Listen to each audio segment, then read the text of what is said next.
Hello, everyone, and welcome to episode number 59. Up there, honestly, wow. Of the Peak of Serenity podcast. I am one of your hosts, Emerson, and as always, I am joined by my co host, Anomaly. Hello. And this week, we have, I always say this, and it ends up being hilariously wrong. A shorter episode. We are going to be talking about Stone Legion generals on Mythic in particular, and kind of what we feel like the problems are with the fight, and just kind of what our thoughts are on the fight after having both progressed it, and It was a great fight. Top oh top five. yeah, yeah, it's a great fight, super good. A okay, that's why we're talking about it. Um, Exactly. but before we get into that nonsense, we have some things that happened this week. Do we want to get through Sure. those? Sure. We had a couple of small things and then one pretty big thing. So the small things I guess first. We did get word, or there was finally confirmation that a bunch of Chinese guilds have been removed from the Alliance Hall of Fame.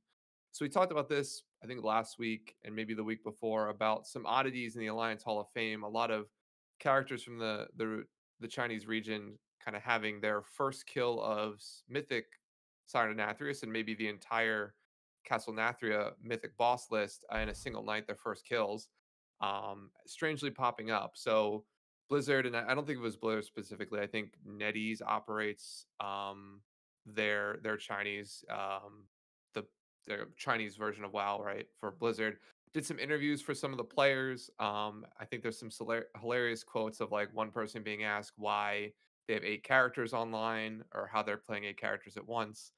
But yeah, eventually at the end of this, they did remove 16 guilds from the Alliance Hall of Fame, which is, uh, I mean, it is what it is. I think, like we've talked about, like kind of a little bit of a joke. If you rate Alliance Hall of Fame, is fairly easy to get, but the idea is that Blizzard taking any action in this region that has been known for doing real money trading for as long as real money trading has existed. It's just interesting that they've taken action such as this, and it'll be interesting to see if they change the Hall of Fame moving forward.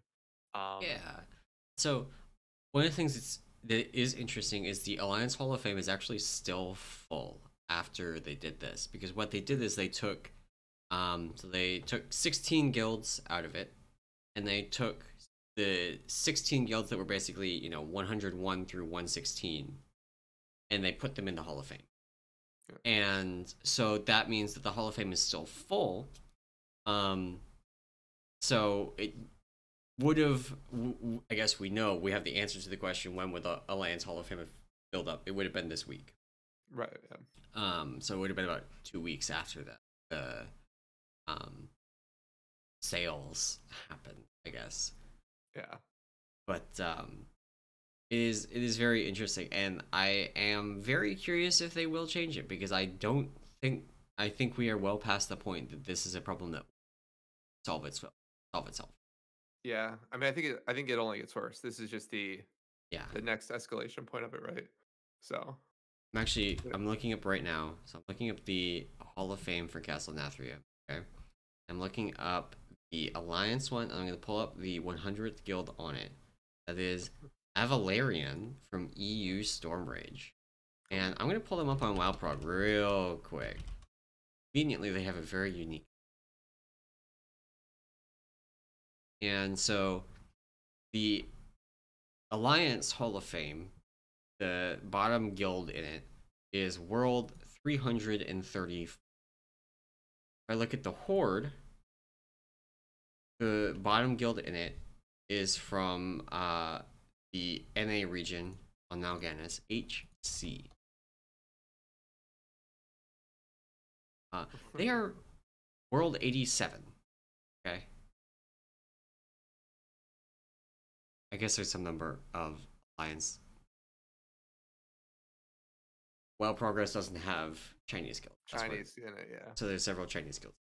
But like that gives you kind of a sense of the gap between where the Alliance and the Horde Hall of Fames are. You know, Yeah. if you look at the bottom, there's 251 ranks. Okay, between the bottom Horde Guild in the Castle Nathria Hall of Fame and the bottom Alliance Guild. Okay, Yeah. it's a lot. That's actually more than I was expecting by a lot. I was thinking it was going to be like 100 or something. No. There's over a month, okay, between the kill for Avalarion and the kill for HC. That's Yeah. wild. Yeah. It's a huge disparity in terms of like that. So. Well, I mean, I think we talked a little bit about maybe how Blizzard moves this somewhat in the right direction, but I mean, at least the disparity wise thing. But I'm honestly more excited to see if they start removing China from some of these Hall of Fames, right, or setting up their own one, just because of outside of this, like the other side of it is just like the amount of like real money train like stuff that goes on in that region is just disgusting. So, I would be very surprised if they did. Like yeah, like the China region doesn't have the API for the armory and stuff like that that the rest of the world does because of Chinese. hmm So we don't have them on WoWprog and things like that. We could get rankings like that from Warcraft logs because everybody uses it. And since it yeah, self-reported it. Um, but that has its own issues because like you could actually just take somebody's log and change some of the details of it and upload it as your own. yeah. Abe says I keep cutting out. Oh no. I think it's my Not to microphone. me, but yeah, I think it's OBS. Let's adjust that. Uh, cool. Hopefully that's better. But yeah, I don't think that Blizzard will just say China can't be in the Hall of Fame. I think they are going to be probably more proactive about cutting out sales of Hall of Fame. Yeah, that's fair. And I am reasonably confident that there's one or two at least Hall of Fame sales. Maybe not in the Horde one because that's still really high, but Yeah. at least in the Alliance one from previous tiers as well. Um, Oh yeah. I think it was just much more noticeable this time. it was Like, very egregious this one. Like yeah, they would probably, if they had spread things out a little bit more, maybe done something like take it a little bit slower and like clear part of the raid one week and the rest of the raid the next week, and then maybe like wipe 200 times onto Nathrius just for shits and giggles. You know, yeah. nobody would have noticed. But they got greedy and they did a lot of Oh yeah. sales. Like Oh yeah, for sure. 16 Denathrius sales is actually a lot. I don't know how many times my guild sold this off, but I don't think we had 16 sales, and that was a lot of gold. And we Yeah. were doing it at the end of a very long year. And it was Yeah. still a lot of gold. Like, it's actually insane. Yeah. No, it's crazy. But yeah, so I mean, they took the action. We'll see if anything changes moving forward, other than maybe has some better, or basically Blizzard being more on top of it. But yeah, that was the. I think that's now the conclusion of the real money trading for Hall of Fame. Hopefully, Hopefully. We'll be at back least in the next Alliance year side. and see how it Yeah, goes. that's true. Next up is a couple of patch. So we did have patch 9.0.5 this week. We have already talked about a lot of, I think, the systems that went in, like Valor went in, a bunch of class changes we talked about last week, right? So we're not going to rehash a lot of that. There was just a couple of things I wanted to highlight, which I think is cool if you think these are cool. The first one is there is a craftable maw mount now. So there is now the ability to, I think you have to start by purchasing an item from Binari, and then you can begin Yeah. a sort of like a, it's kind of a quest chain, kind of a secret chain, kind of a like gathering mats thing. But you can go and basically make your own maw mount.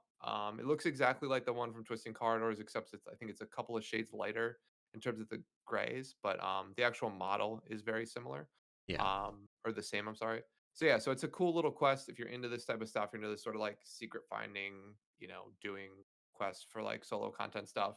Um, Check it out. I might check it out. I just one of the guys I know said it was like a couple hours worth of work. I don't know if I want to put that much into getting a mount I already have, Yeah, but I don't even normally put a couple of hours into the maw.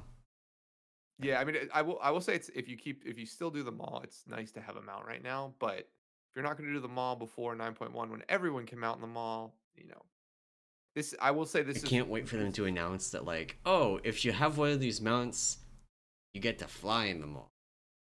That would I mean, get people to do these still, but I don't think I that's would going to say happen. I would only be happy about that if they're like if you did twisting corridors and got that mount because while this mount takes a couple hours to do, twisting corridors took me a week and I Yeah, hated every minute in there. yeah, So, but yeah, so a cool little thing here. We also have another another update in Torghast is there's another item you can buy from Venari, which basically puts portals on either side of the chains that go out to the mountain or to the islands. So if yeah. you did those ones and walk those chains, now if you buy this item, there's a portal that you can click on one side, that ports the other side and back. Um, I bought this just because if I ever walk on one of those chains again, I'll be happy I don't die because I think most of my Torghast deaths come from me like sort of running on it and like looking to the side at my other monitor or like running over it and like the chains have humps in them. So if you like hit it just Yeah, right, you you just like fall kind of off. pop off like Yep. when you can't do anything about that. So yeah, this is a cool little quality of life thing I have to for say it Torghast. hasn't been a huge issue for me because I have definitely fallen off and died.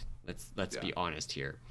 But it hasn't been like I barely ever die outside of that in Torghast, and that's partially because of what I'm playing. Like Brewmaster is very easy with corrosive dosage. Prop Paladin is one of the easiest specs in the game to play in Torghast.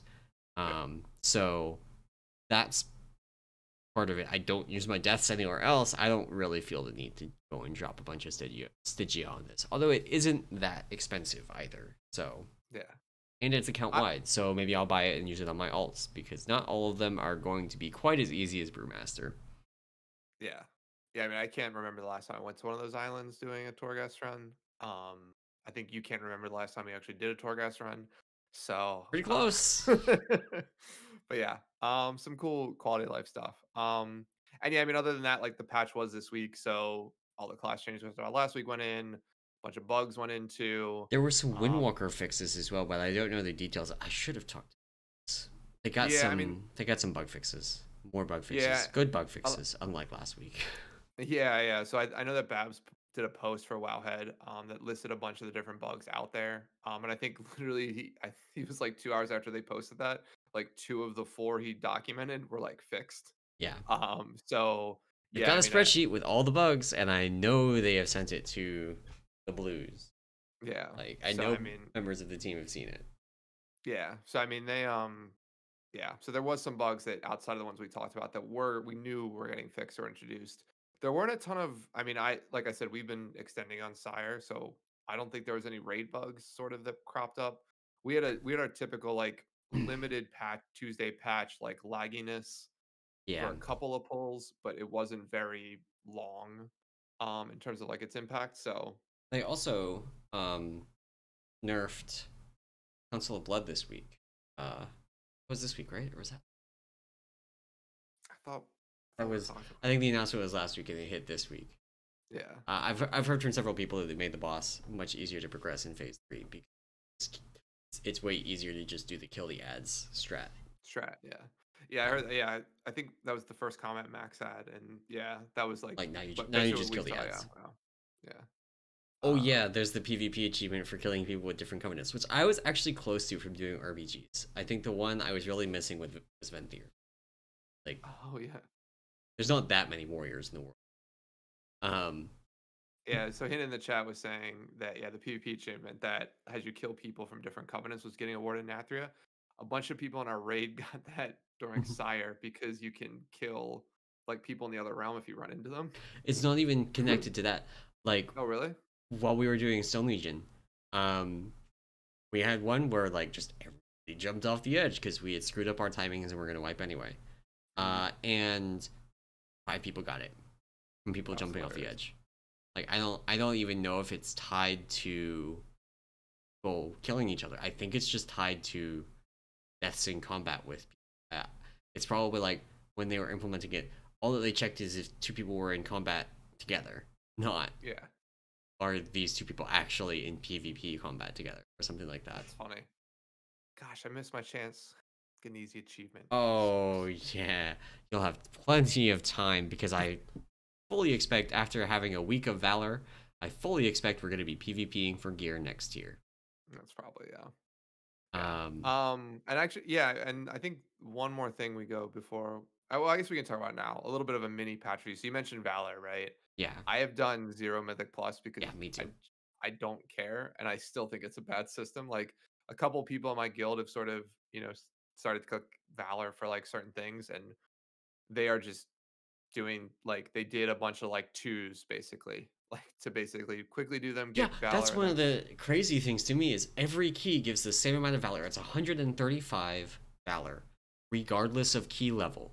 So you yeah, can do a 2 in 10 minutes and get as much Valor as spending 40 minutes in a 15 or 16.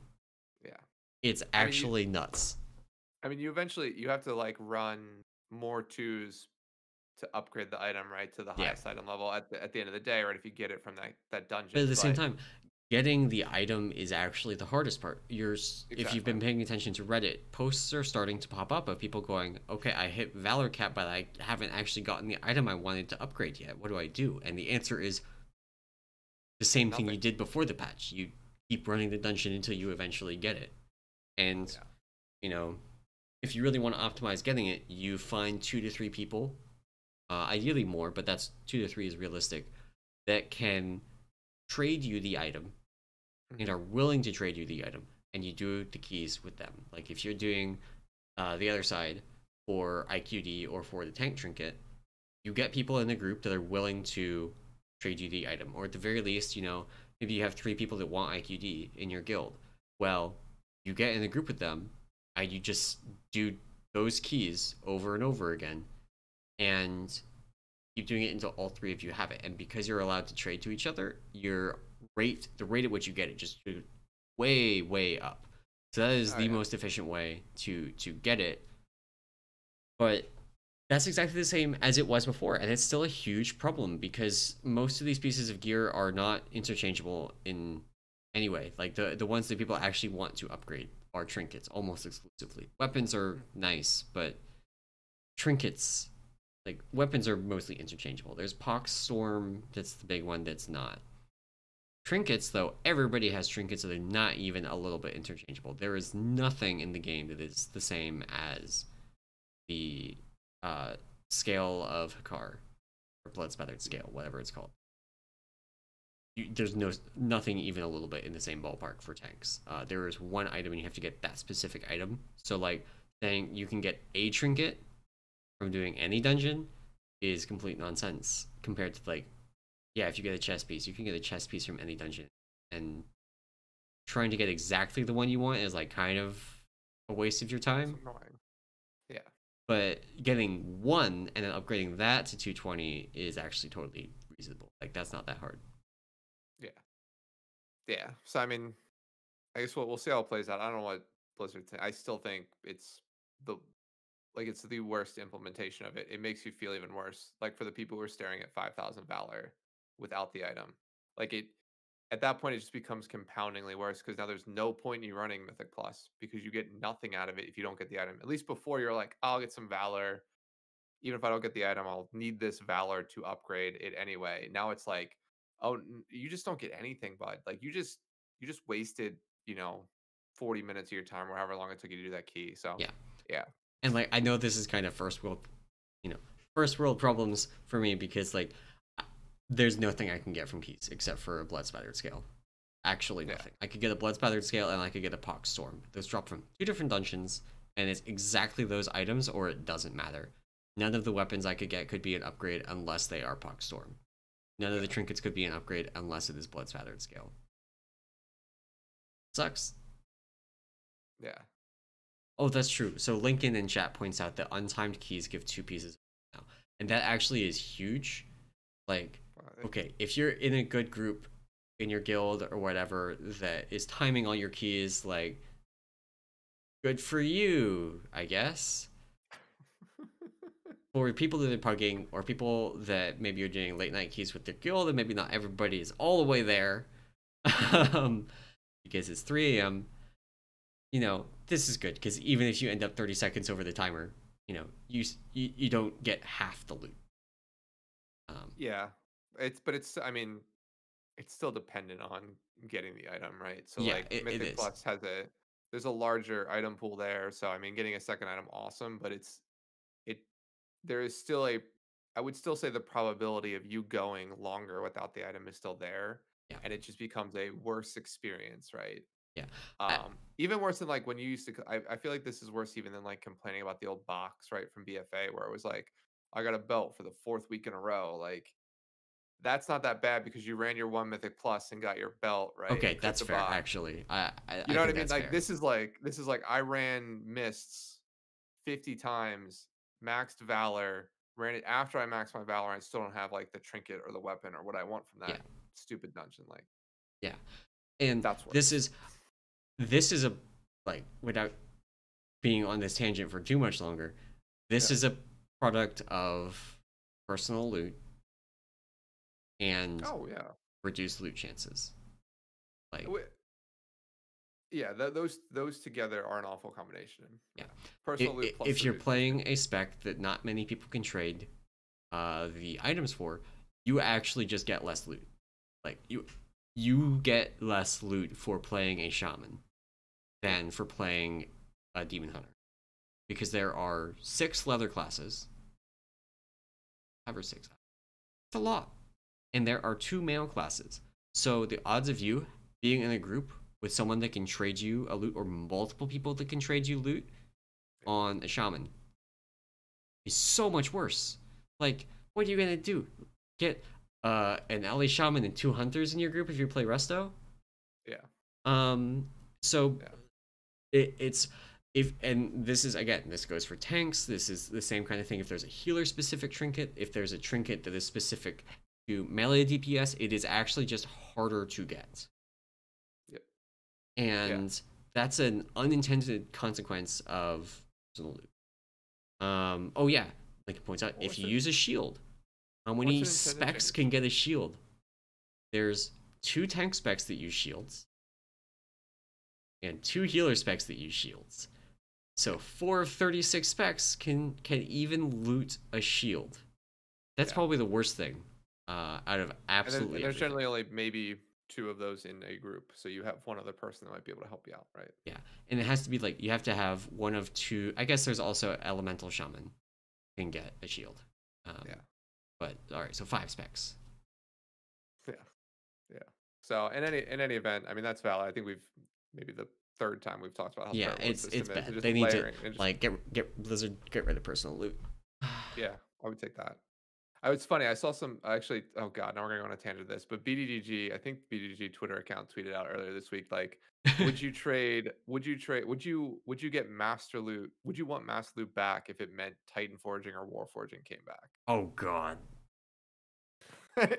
And that to me was like a very hard question because I was Mm-hmm. like, fuck. Do I want that? Do I want Titan Forging, War Forging as bad as I want I Master? I think don't if Titan Forging were just free Valor upgrades and we got Master know. Loot, like sign me the fuck up. I'm game. Let's do it. Like if a Titan Forge is just 3 free Valor upgrades, like hell yeah, Yeah. let's go. It's a bunch of the upside with none of the downside, and No, I think they I'm were good just with that. saying. But I if think it they were were just saying this literally is Warforging and Titan yeah, it was just Forging, War Forging. oh man, I think my answer would be no, but I think that's my just answer me. would be no as well. Yeah.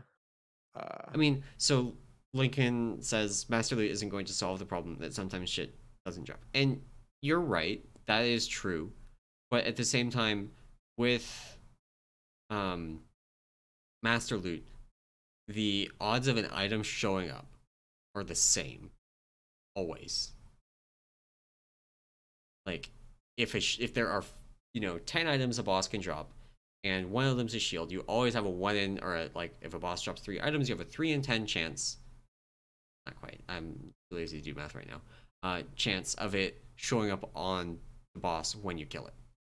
Mhm. With personal loot, you have if you have one person that can use a shield in the raid, you have a 3 in 20 times 1 in 4, or however many items you personally could get to get that specific item, because the personal loot system has to pick you to give you loot, and then pick that item to give it to you.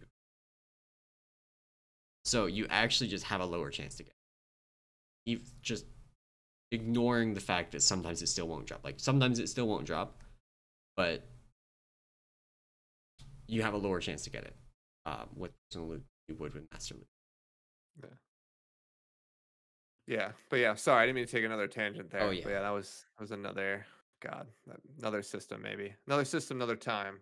Um cool. And I think I mean, is there anything else in patch 9.0.5 that's big? Anything else we wanted to touch on? No, Wasn't really I mean anything there's one else. more thing I think I'm going to touch on while we talk about Stone Legion generals. Okay. But that's more of a Stone Legion generals problem than a Okay. 9.0.5 problem. Gotcha. Okay, cool. And then the only other final what happened last week item before we get into that little review is this individual by the name of Emalson created this really cool progression stats site. Basically kind of showing you can like put in like your guild name or a bunch of different Warcraft log stuff, and then it spits out a like a view of like how you did from a progression perspective. Have you seen this yet? I have seen this, you know. I've seen this. It's definitely not my name in the URL. Emil's. Oh, sorry. I thought it was an I. My bad.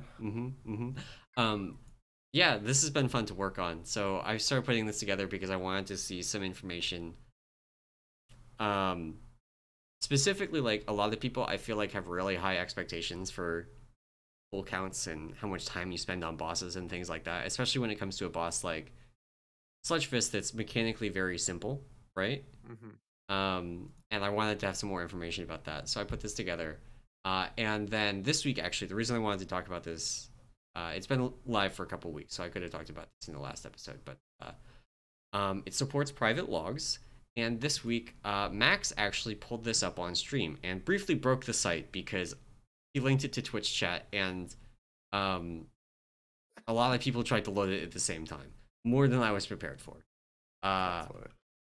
So he briefly broke it, but it's kind of cool to see this. It is kind of cool looking at limits logs where all of their stuff is like 2 pulls, and hearing. I would recommend going back and if Max has a VOD of it that's like permanent that stays up, I will link it in the show notes when this goes up on the site. But he went through, and for things like Sun King Salvation, he was like explaining why their strategy why it took them 19 pulls versus like 5, which like I would love to kill it in 5 pulls. 19 pulls is still pretty good though.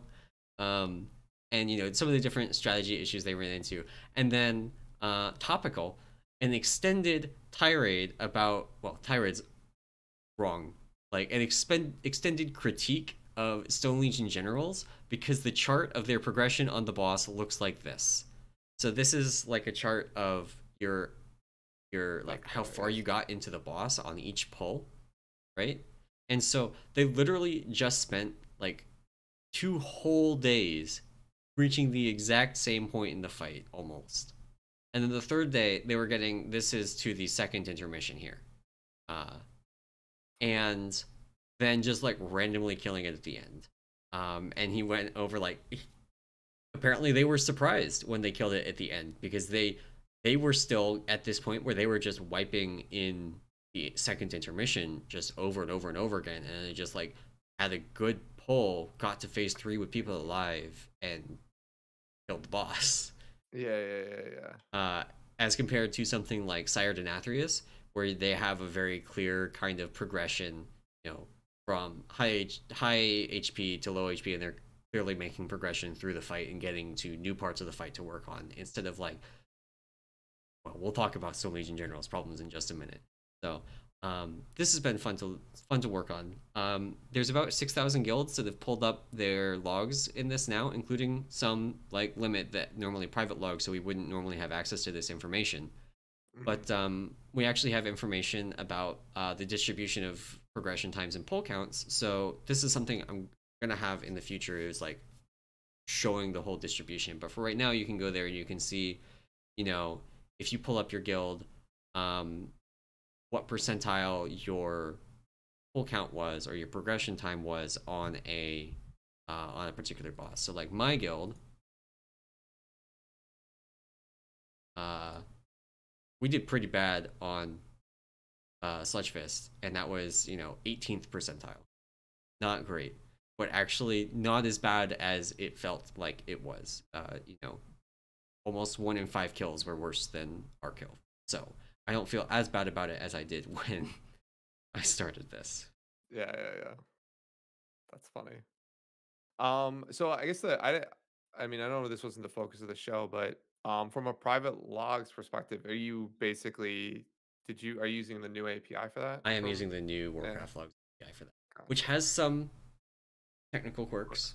Works. Yeah, I have a lot of errors that have popped up in my logs for the site that are basically Warcraft logs returning the wrong data type for it, nice. and that's really annoying because there's nothing I can do about it. So I actually have this really messy workaround in there right now where when you try and import private logs, it tries to do it, and if it gets that error, it waits 2 seconds and then it tries it again, and it does that one more time if it fails again, or finally just bailing out, and that brings it to working like 99% of the time, and like 1% of Nice. the time someone is still gonna have to manually try it again. It's Yeah, yeah, really yeah. annoying. That's funny. That's funny. Awesome. No, that was cool. Yeah, I pulled up my I guess my guild the first time somebody linked it to me, which was like randomly actually in my guild's like Discord. So I didn't even hear about it from you. Thanks, bud. But no, I'm kidding. I'm I kidding. don't I don't usually like to self promote, so I wasn't even going to bring it up on the show, except Yeah. for this week Max pulled it up on stream and was like Yeah. that's really cool to see that. Yeah, Um, that's awesome. That's awesome. and there's things that I've done with it that I'm pretty happy with. Like it's got raid times, so you can tell not only how long people raid, but when they raid. Although I think I'm actually going to have to rip that feature out tomorrow because of daylight savings time completely ruining everything. Um, Daylight savings time sucks. Oh, that's tonight, right? Oh, That's yeah. You lose an shenanigans. hour tomorrow. God.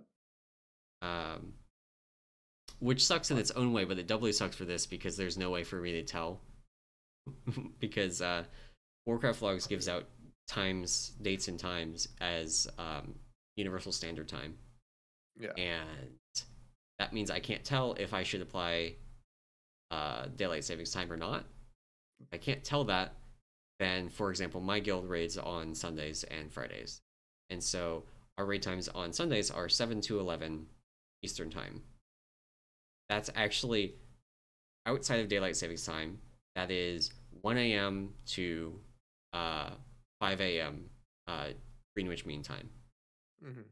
And then on daylight savings time, it's 2 a.m.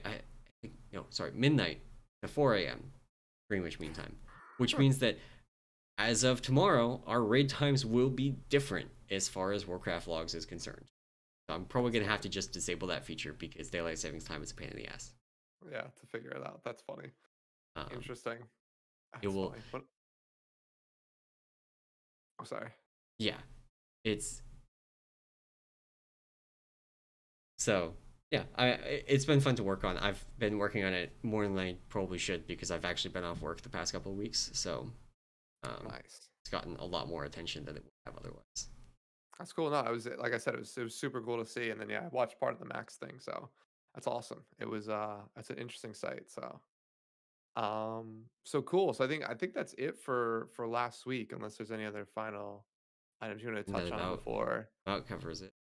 Cool. So I think the idea was for the topic of today was basically just to go through our thoughts on Stone Legion generals in terms of like progressing the fight. I think both of us just recently finished. Like you just killed the boss what this week, right? And Last I had night, killed it last night. Okay, wow, not wow. even So 24 fresh. hours ago, we killed this boss. Awesome. And then yeah, I had killed it probably 3 weeks ago now. two I or want three to weeks say, ago. Yeah, yeah. yeah, 2 or 3 weeks ago now. So yeah, so I think the idea today was like go through how we thought progression went. Sort of maybe how we approached it, what sort of annoyed the hell out of us about it, and then probably what we died a lot on, what we thought could do better, things like that. So just really just like a little bit of maybe not maybe the first time we're doing this on a specific boss, but a little bit of like just a review of how we thought progression went how we like the boss, you know, things like that. So, Yeah. um, so yeah, so I mean, I'll start off. So I did this, I guess, you know, from a role perspective, maybe that's the easiest way to do this is like you of course did this as a tank, right? And I did this as a healer, although not a monk healer. I wasn't Yep. my paladin for this one. So I will say that I I enjoyed the fight until our second wipe in phase three. I will say. Yeah. Okay. Okay.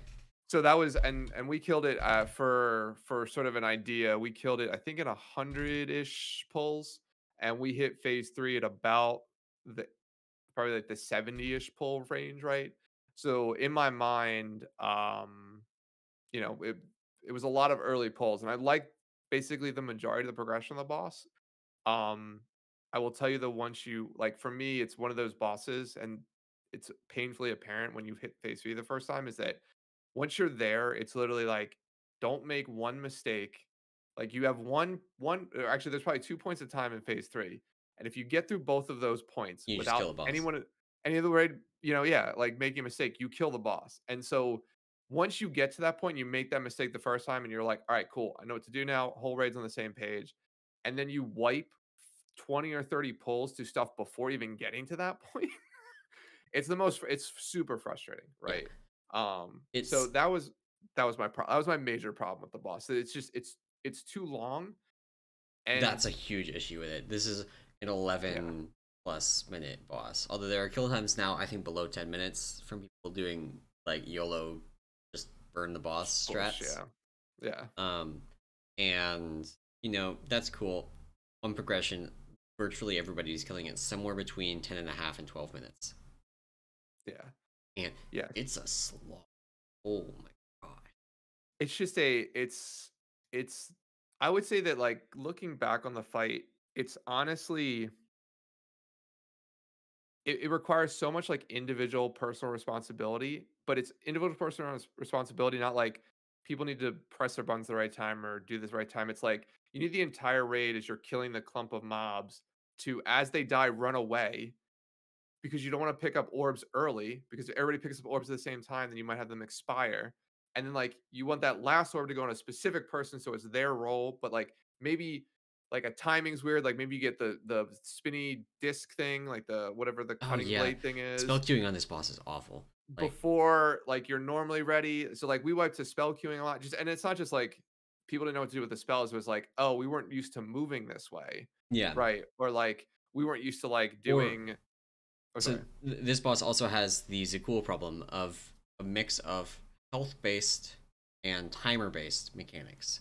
So Zakul infamously had timer-based mechanics, meaning the tentacles that go around the room, and health-based mechanics, meaning his push into phase two, which then started the timers for everything else in the fight. And there were actually just impossible overlaps where if you had tentacles go off while something else was happening, you just died. Um, so the go-to strategy for progression for a lot of guilds until the end of the tier was sit on your hands for 70 seconds and then push the boss. Yeah. Because that would mean that your timers will all line up so you wouldn't have any tentacles during other mechanics. And the tentacles definitely still kill you, so could the other mechanics, but they wouldn't happen at the same time. Yeah. We lost 5 pulls, which isn't a lot in the grand scheme of things, to the person that is running out to soak, getting all the way over next to their thing, like about to step into their soak, getting targeted by Ravenous Feast. God. And That'd it's be like awful. if it happens 5 seconds sooner, then you have someone swap in, and it's totally fine. We have backups for a reason. Yeah. But if it happens literally 2 seconds before it goes off, there's nothing you can do. Yeah. You die. Yeah. Yeah. I mean, Um, yeah. So I mean, maybe we sort of as a sort of break down like the different phases because we a little yeah. all So the fight is a lot different on Mythic than it is yeah. on Heroic. So if you've seen Heroic, you have a pretty good idea of what the Goliaths do and what each boss individually does. Those actually don't change. What does change is that there are new kinds of ads. So during phase 1 and phase 2, actually phase 1, phase 2, and phase 3, you have skirmisher ads. which are small ads, low HP. They teleport to people and give them bleeds, and they also, when they hit low HP, um, just like do a big pushback on the raid that's just constant. It's like you're running against the wind in order to stay on the platform, and that stacks. So if you push all three to low HP at the same time, everybody gets pushed off the platform and you die. Like having two pushed at the same time means you basically need a wind rush totem. Not necessarily like you can run against it and not get knocked off the platform at two, but a wind rush totem means you can actually do that and also finish killing the ads. Yeah. And then in the intermission phases, there are now commandos. So on heroic, General Draven kills the commandos, and the orbs that fall from the sky come from those guys, and then you turn those into Prince Renethal, and then he does this big explosion, and you proceed with the next phase. Basically, yeah. On Mythic, General Draven doesn't actually kill the commandos. He does about 30 to 50% of their health, and then knocks them out of the sky. And you have to collect them and kill them. And the way they obviously intended you to do it is that you would kill them one by one, because they have this shield when they hit 30% that says immune to AoE damage. So obviously the strategy could never be clump them all up together, put all your AoEs on top of them, and go to town. Except that Wild Spirits ignores it, Ignite ignores it, all of the marksmanship cleave ignores it. Aimed shots is not AoE, it's single target applied to multiple targets. Things like Havoc still work, although I don't think Sherlock is really a play on here, but you can multi-dot them. Unholy DKs still work on it. All of this stuff still works on that. So you drop 3 Wild Spirits on top of them, have a couple Fire Mages, and some dots on them, and it's just like, you just stack them up and cleave them down. Now for extra fun, the times at which General Draven knocks down commandos varies from pole to pole. It's random. Oh, I didn't know that. Yeah. Okay. It's like sometimes he takes longer than other times, even if you push at the exact same time. Interesting.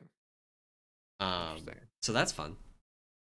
Yeah, and then there's a lot of you can imagine there's a lot of AFK time at the start of most intermissions. there's about a minute and a half. There's probably 3 minutes of AFK time in this fight. Yeah, it's really bad. And then when you turn in the mana orbs to Prince Renethal, it does a knockback. It covers about 80% of the platform. And will 100% throw you off of the platform if you're in it and don't have a way to get back on, like a Transcendence or a Wings.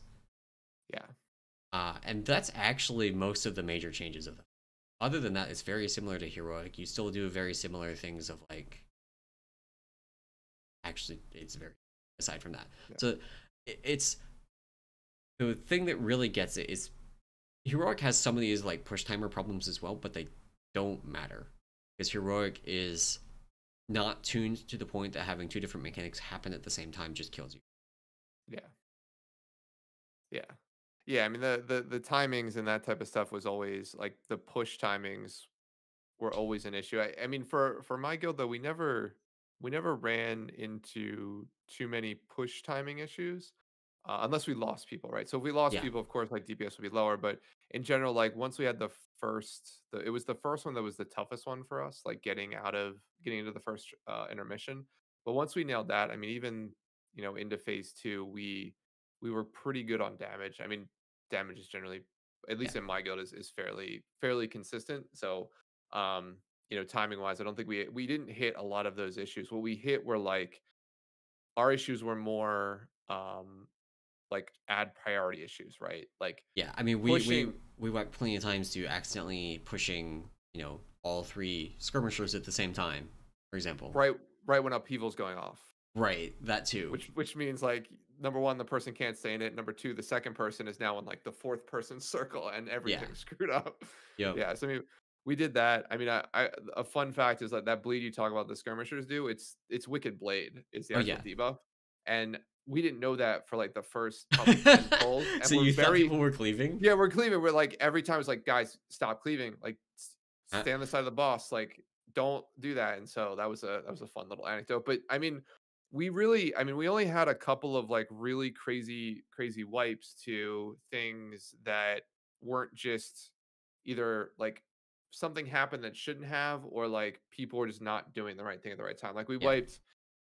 we had like one or two bad blade combos where like we had the, I don't know if you had this, but we had somebody get knocked off in the intermission phase that also got targeted by blade. So when the blade went out to chase them and then they It like died came and their back body through was in the everybody. center, and then it, yeah, came back to the center and hit everybody. Yeah. We had one person take, I think it was 4 or 5 hits from one blade because it was during a winds and like the blade Yep. just like went like this everywhere. Yep. I Um, saw it. That can still happen, by the way. yeah, yeah. I saw a Twitch clip from friends. Actually, so what happened was actually a little bit of a combination of the two. They had a blade go out to somebody, like do this zigzag around them, come back Okay. in, and then like go through the boss, hit the entire raid, and then go to the boss, Oh my god, yeah. and just Yeah. like You're done. Yeah. guess you die. Yeah. So I mean, like that was, I think a lot of it though, like the problem for me was like number one, the AFK time in the intermission was bad because the Goliath, like you said, does that jump, right? And because Yeah, you're not killing it right away and you're holding it's damage on it. very spooky. Oh my gosh, Well, so we would, the second leap it does kills. Like literally you have half a second to you do bop something them. to that person. Yeah, to bop them or Grip GS works. them or do something, You can right? actually grip people out of it. The max range is 10 yards. They will still be stunned, Yeah. but they won't But then take also, damage. So you could, in theory, grip them out of it. Because of the knockback on the platform in practice, you can't grip them out of that one. But yeah. in the other phases, you can. It's fun. We found that out because we have 3 priests. Interesting. We only had one disc, but yeah, or actually it might have Shadow Priest or two. But yeah, I mean that was my role. So my role was bopping. So literally leading up to that intermission was like me just focusing on like when that guy's like target changed and like bopping immediately. So that was super. Like I dislike. I just don't like mechanics like that where they are like they're counterable, but like they're counterable to like a very small degree of error, right? Where the margin of error is so small. Right, Yeah, where it would be better if it was just a one shot. Like it would be better if like you would literally have to kill it before the second leap, or it just will one shot and kill someone. Right. At yeah. that point, I would be happier that happened than like this, like, hey, you have half a second to hit your button or this person dies. And I'm just like staring at my, like nothing else matters. I'm hoping I'm not in red circles. I'm hoping like Wicked Blade doesn't go on me because if it does, like the person just dies. Yeah, I So mean, we had people die because the our paladin got targeted by Wicked Blade at the same time as that second one went out, and like you can say, obviously they should be able to do both things at the same time, but that totally ignores the fact that doing you have so little time to react, and oh you yeah. also have to be, when you're running out Wicked Blades, you gotta like look where the other person's running. You gotta be careful not to cleave the tank. You gotta watch for the red circles. There's a bunch of It's other stuff going on as well. Yeah, it's not easy. And like the best was like I got crystallized one time and like literally he jumped as the crystallized was hitting me. So like I You just were like stunned. slammed it. Well, no, I got it. I Oh, got you it off. got But I it? literally got it off as I got stunned.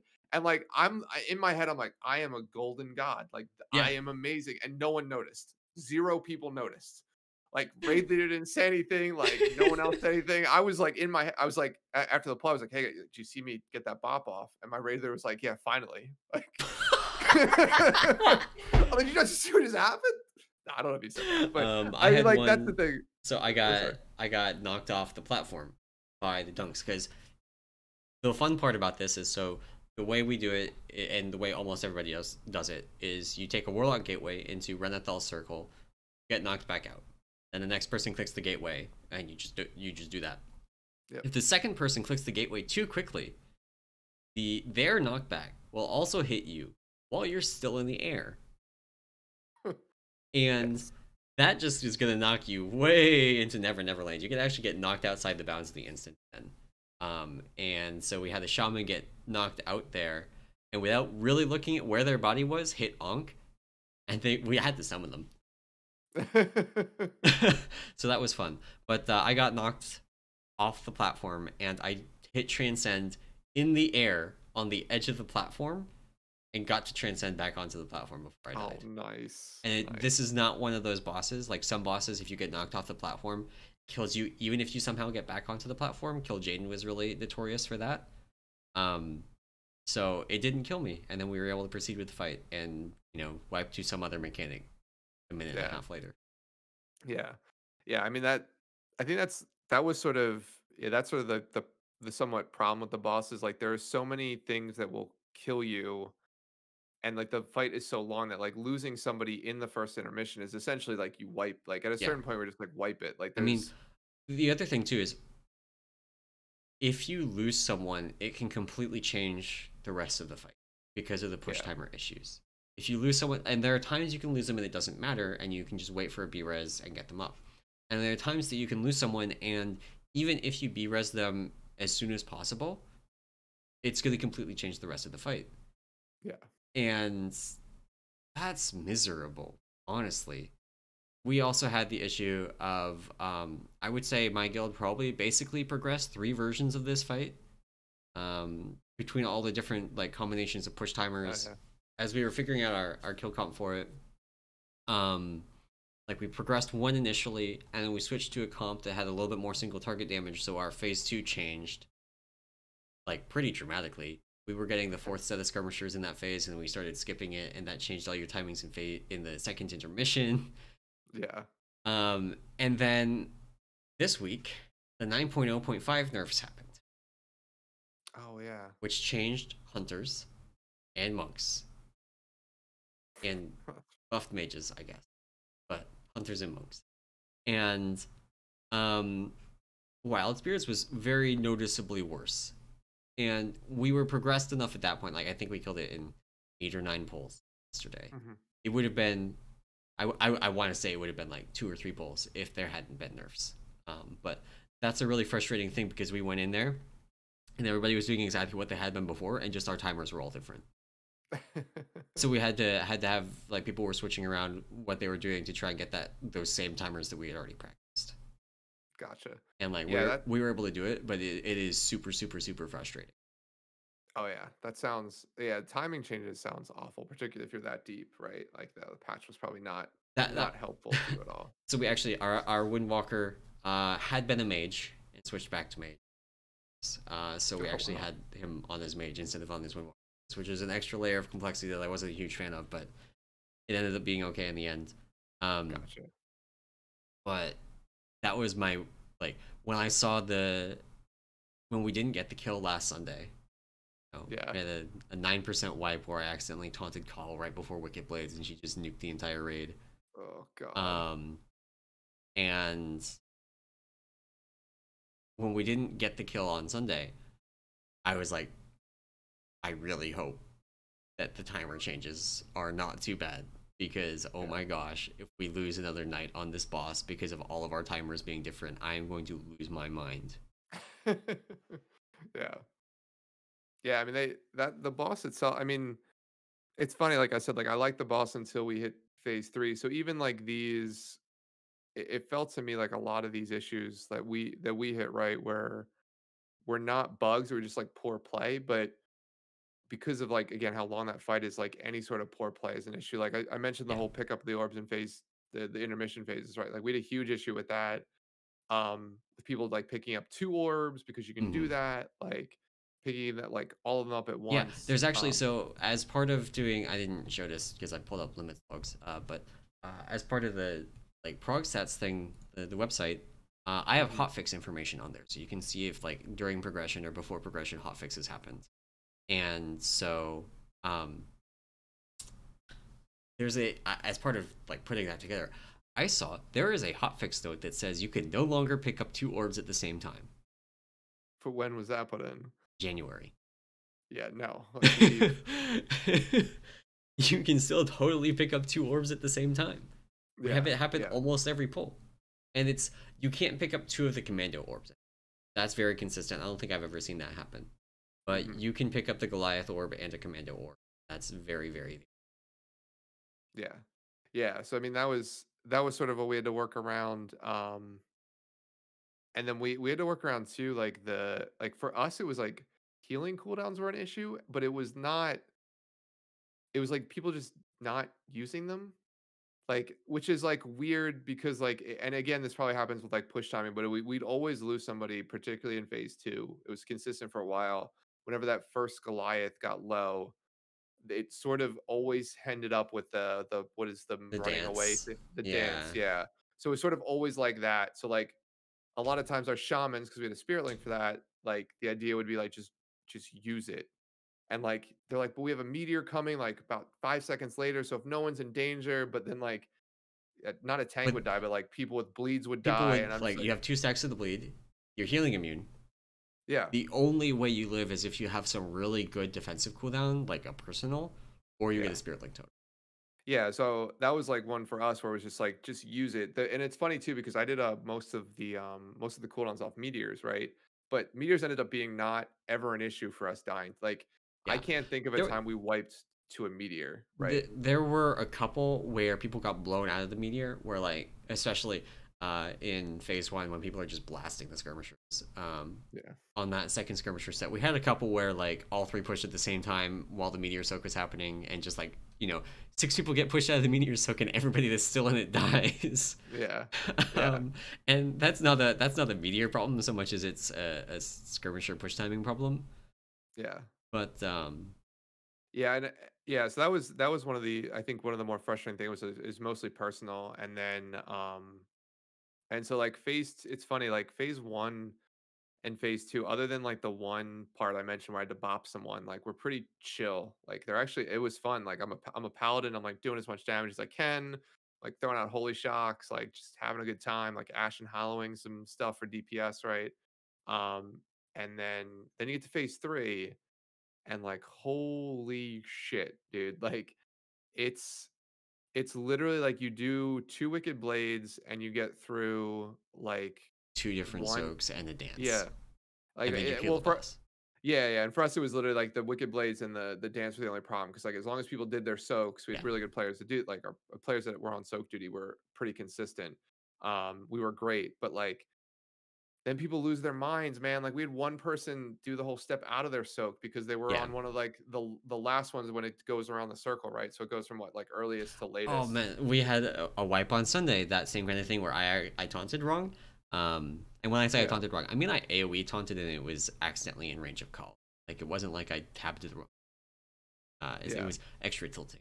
It's AOE threats. Own bag of awful. Um, we had someone. So there's an animation desync that can happen where Oh it yeah. will play the animation for doing the damage on the soak, but it won't have actually done the damage yet. And so if you try and min max that and you look at the animation and not at your buff bar, um, Yeah, just wipe. you, Yeah. you just wipe, and Yeah. that sucks. Like that, Yeah. that's legitimately just a bug. He pulled up his Twitch after and he's like, look. Like I understand that like the buff hadn't happened yet, but look, it played the animation. Yeah, like I saw myself get hit. The game didn't actually hit me yet. Yeah, that sounds, yeah, that would be super frustrating. And like the movement thing was frustrating. So it's those are the wipes when we got there. And then two, like the next two pulls are like phase one, we are terrible at the pushes and like miss a timing, or like somebody gets knocked off the platform because we couldn't do soaks right, right? Yeah, Or like we basically eat two orbs because someone picks up two and dies, and then we have to wait longer, like for an intermission timing. That like that's when I started to hate the boss yeah. because I was like, as long as we spend 10 minutes not dying and just doing what we need to do, the boss dies because it's not overly hard. I think it's just It's a, yeah, and that's I think probably the most frustrating part of this boss is that none of it is actually that hard, right? yeah, The soaks aren't hard. The wicked blades are buggy, but not otherwise difficult. There's some DPS checks that you have to hit, but they're not particularly difficult checks to make. yeah, And there are some healing checks, but again, they're not like super high healing checks. You go in with some cooldowns planned, and you can basically just blast. yeah. It's the fact that it's a 11 plus minute fight where losing someone can in many cases just end the fight. Yeah. Basically losing someone anywhere but like before mid phase three is essentially like And you're like screwed. Ankh Totem secret OP on this boss actually. Yeah, I mean, because we there like are definitely a couple of points that you will lose people more frequently. I would say like in the end of intermission one, and then at the when you push the for us at least when we pushed the first Goliath into its healing immune in phase two, we had mhm. an Ankh totem on each of those. And actually on our kill, we had Oh, people really? one person die in each of those. Take the Ankh totem, and so That's we went awesome. into the last phase with all of our battle reses up. That's awesome. Yeah, we used ours, funnily enough, for that one Goliath jump in the first intermission, and then the Yeah. second Goliath jump in the Goliath jump in the second intermission. That's where we used to R2. But I mean, speaking of that phase one intermission end, like, did you get you got do you had people get knocked through that gate, right? You had Oh people yeah, that's a get a fun one little too. too close We to had that someone. gate. I feel really bad for her. So she had been dealing with some other stuff, and then one pull, she just dies getting knocked off. And someone makes the comment, you just got to be on the gate. You got to be on the gate. And she's like, I got knocked through the gate, Yeah. and like I pull it up in the log. She doesn't stream, so I pull it up in the log, and lo and behold, I can watch her in the log replay just go flying through the gate. Like I can see where she was, and she just Yep. boom, through the gate. Yeah, we had a boomkin that would consistently do that, and we don't know why, I but think we it's a think it might have shapeshift thing. Ours was also a druid. It was a resto druid, and they were in tree form at that time. interesting. I thought it was more, it might be more of like a computer thing, like his Maybe. client not rendering like the full wall, and like Yeah. because She was he's got a also lower playing on end a thing. potato, so Yeah. Which is what yeah. I think is like you get pushed up against that geometry and like your client tells the server, "Oh, we're on the other side of it," and the server just says, "Okay," and like you're gone. Right? But Unintentional wall hacks. Love it. yeah, so I think what we ended up having our druid do is literally like stand more towards the middle so that like he had more time to hit the wall and like maybe not get Yeah. it because like if we That's did the first honestly a good strategy anyway, because one of the things we definitely lost a couple of pulls to was everybody stacking into like actual corners so they just wouldn't move when the knockback happened.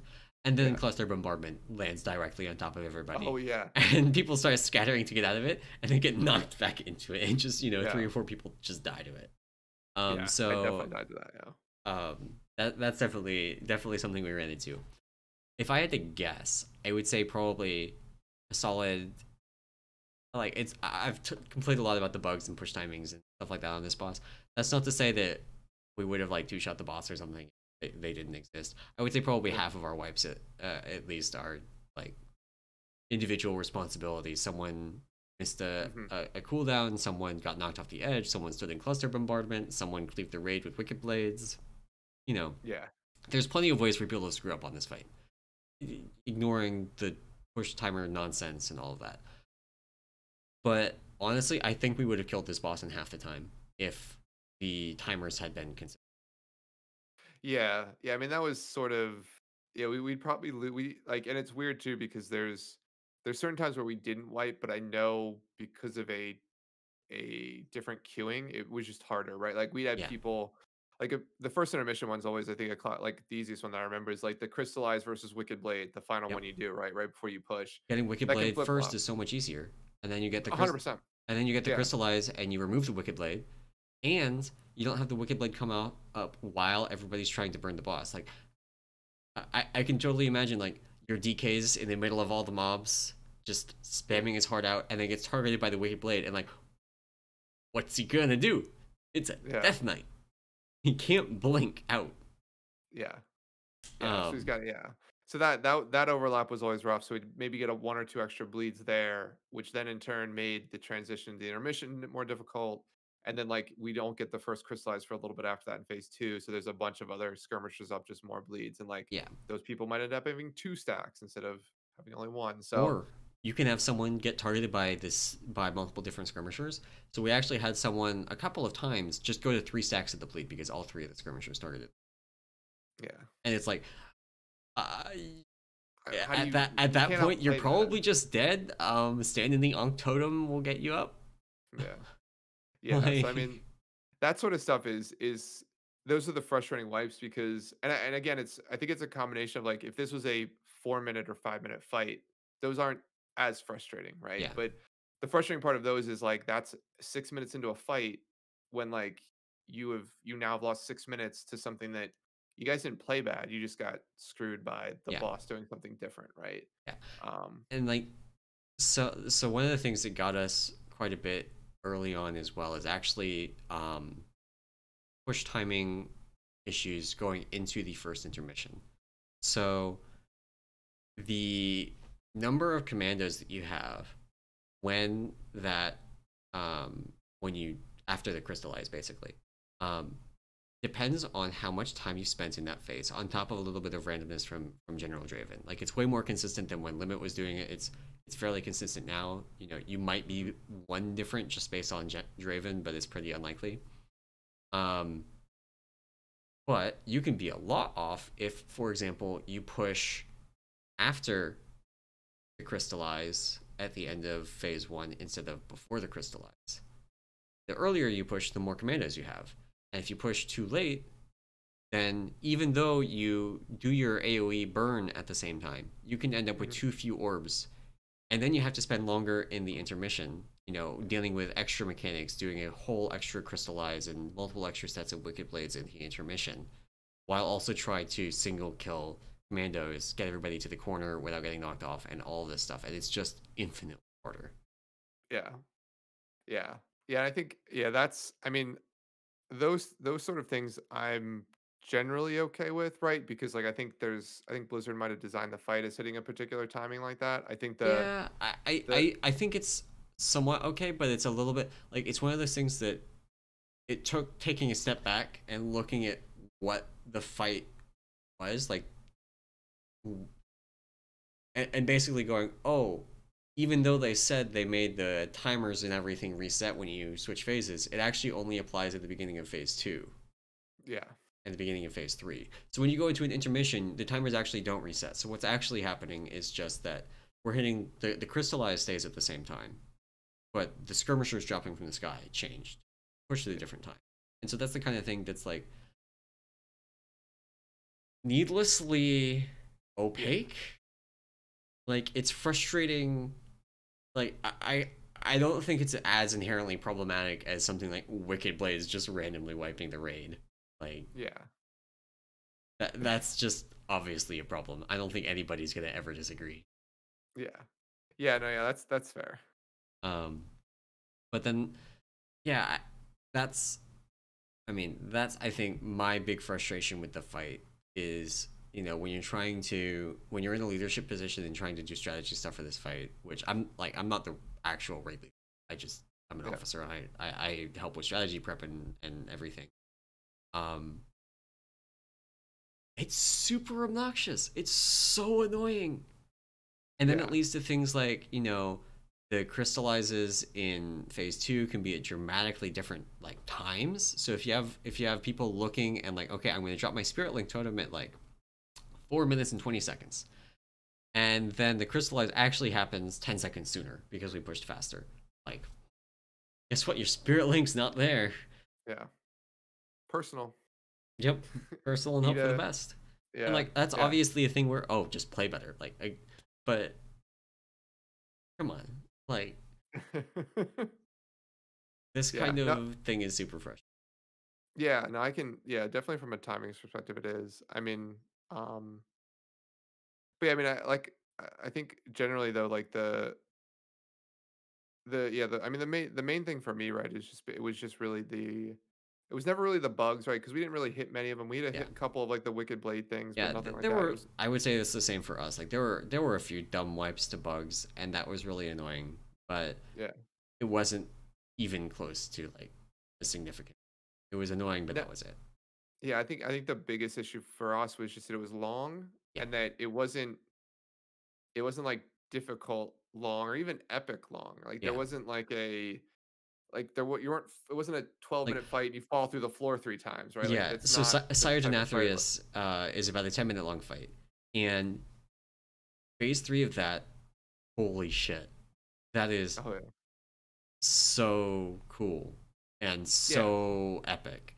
That is like if you're gonna make a 10-minute fight, that's what your last phase needs to be. Exactly. Yeah, like there's got to be some reward in playing through it, even if it's. I mean, Sire's I think harder than General's phase three, right? Like Yeah. 100%. But it's funny that you have more. You will end up having more wipes on general, just because you have to learn. Not only have to learn the fight, you then have to learn all the different cues, and then you have to learn all the different ways you're gonna wipe because of like to your point, like getting ravaged right before upheaval, right, or whatever the Yeah, jump is, right, or just like you know like the animation desyncs, or the fact that like your raiders have to understand that like upheaval doesn't go off all at once. It's like slowly around the we room. had a surprisingly small number. I was expecting this to be more of an issue from looking at other guilds logs of people just missing their soaks. That was actually almost never our issue. We did have Oh yeah. people failing to get the ninth soak because there's nine on the ground at one time. To the right spot, they had to like cross the room. We Uh, and we wiped to a paladin on that. Sorry.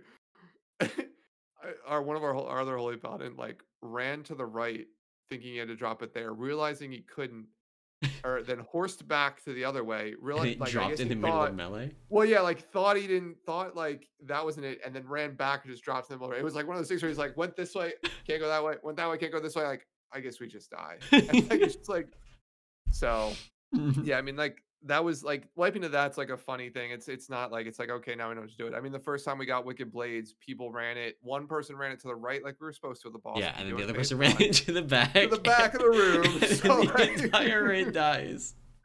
yeah, so it's like all right, like those are like the wipes that I'm fine with because it's like the Yeah. first time we're seeing it, we're cool. But like the wipes I'm not fine with is like, oh, somebody picked up two orbs, but then also we just dispelled that person because we didn't Oh realize they were yeah, so picking up they've an got orb. So now they're just dead. Like unless you have like a sack up or a GS up, like we can't save them, right? That yeah. was actually another frustrating thing too. Was like us dispelling as healers and then like people picking up orbs and then taking the portal, and I'm like you're dead. Like you're just Bye. You're staying like there on the ground. yeah, like number one, I didn't realize you were picking up an orb, and then like we get yelled at, like, why'd you dispel him there? I was like, well, I dispelled him, 2 seconds ago. That person then picked up an orb and then poured it away from me as I was trying to heal them. Like, I don't know We what we else had you want me. planned out our dispel timings for every set of heart rends. Oh wow! So we did. Ours was literally because we're lazy. We're like, if you dispel the person, you keep them alive. If they Yeah. die, it's your fault. I had Um dispelled him, and then he died, and so it's it was my like fault. we um we either have like a spirit link totem or uh so we either have like a spirit link totem, like a major raid CD, and we use a mass dispel to dispel all of them at once, and then they just get healed up by the raid CD. Yeah, Or they get single dispelled by one single healer so that they do not all like have their HP go this at the yeah. same time. That's funny. Yeah, I think the only ones we ever it was really the first two sets of debuffs were the only ones we mass dispelled. Every single other one was like, as a healer, make the determination, dispel the person. If you dispel them, heal them.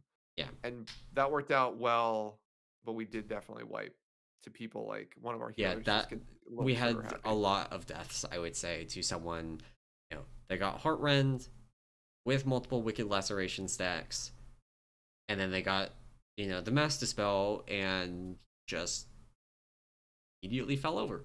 Yeah. Yeah. So I mean that was as a healer that was somewhat frustrating, but that was more wasn't frustrated to fight at that. I was frustrated with like my other healers. Just do better. And then I frustrated myself because I definitely dispelled someone and then let them die because Yeah. I like forgot it was my job to keep them alive.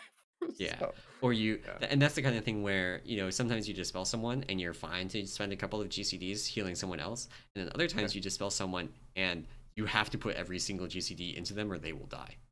Yeah. And it's Yeah. like, you have to just look at their debuffs and see which is which. And, you know, sometimes you look at it and you don't notice that there's that little 2 in the corner of the debuff. Oh yeah. Like And, I can only imagine doing that fight with the because I never progressed it with the pre debuff change, right? Once they oh removed the God. mythic only mecanic of like Yeah. whoever dispelled it also got a copy of that debuff on them. That sounds absolutely horrid, by the way. Oh, yeah. It's like Yeah. the dumbest thing That is ever. so. I've not been raiding that long, right? I've only my first CE was Notorious. Okay, like that's not that long. 4 years now. Yeah. I We have can up never there. seen them just like entirely remove a mechanic from a boss. Yeah. Like just the mechanics gone now. Not like nerfed so you don't really have to worry about it anymore. They do that. They do that pretty frequently. Just the mechanics gone. The mechanic has been deleted. Yeah. I saw that and just like that's how I you mean, know I it. mean, That's how you know they fucked up. yeah. It was just too much. Like the debuff did too much damage even on a single person. Then like every time you dispel it, having two people have it was just seemed like absolutely awful, right? Yeah. But yeah. Um but yeah, I mean that's I don't know. Is there anything else about the fight? Like still I think we went through everything. I mean, phase three is like arguably boring, which I think is the worst part of the fight So too. Is like it's so funny. Phase 3 is probably the easiest phase. You don't have to worry about push timings anymore. There's no Goliath that's going to randomly make you heal immune at a bad time. You ignore all of the skirmishers except the first set. yep. So you don't have to worry about those pushing at a bad time. Although there's some frustrating elements of that because you can't stack them on the bosses because people are they need to cleave in order to kill the bosses because it's two target cleave right there. So you can't just Yeah. put the skirmishers on top of the bosses or the skirmishers will push. So that's how I accidentally taunted Call, by the way, is I was Yeah. using Ox statue, the AoE taunt skirmishers off of our healers, Gotcha. and Call was a little bit too close. Oh no. And that's the kind of thing that like it's really hard to judge distance like that. But anyway, so really the only mechanics that you have are Wicked Blade and the dance that happens once in that phase, basically, and Yeah. then your soaks. It's it's a joke. It's a joke of a third phase. And you So press bloodlust there, and the bosses actually don't have that much health. no, yeah. Yeah, which makes it even once you get I think what is it? It's after you bloodlust after the first Wicked Blaze or something, or isn't there a time there's like a specific time or the So first upheaval, right? yeah, we did it after a set of soaks. I want to say it was Yeah. either after a dance or a set of soaks. I don't remember which, but we were oddballs and we double lusted the fight. Oh, We okay. lusted on pull and used that to like we were stopping DPS on Call of Phase 1, so that barely mattered. But by the time we were really that where we were so far ahead on damage in Phase 1, they were like, maybe we should get rid of this. Getting rid Yeah. of it would have changed all of our timers for the rest of the fight, and we were Yeah. So like just we leave it just in. can't. We're gonna have to reprogress the boss if we do that. Yeah. Um, and so we spent longer in the intermission phases as a result. So there is actually like 3 minutes of AFK time on that boss, That's funny. Yeah. where And the only thing people are doing is going and getting their soaks. yeah. Yeah, and that's like that's the mark of I think like a probably a bad fight is like when the final phase is not as exciting or as good as any of the other like the earlier phases, right? Yeah, Or just is not it's easier, right? So like like you yeah, spent 8 9 minutes getting to this phase, and then it's boring. You bloodlust and it dies.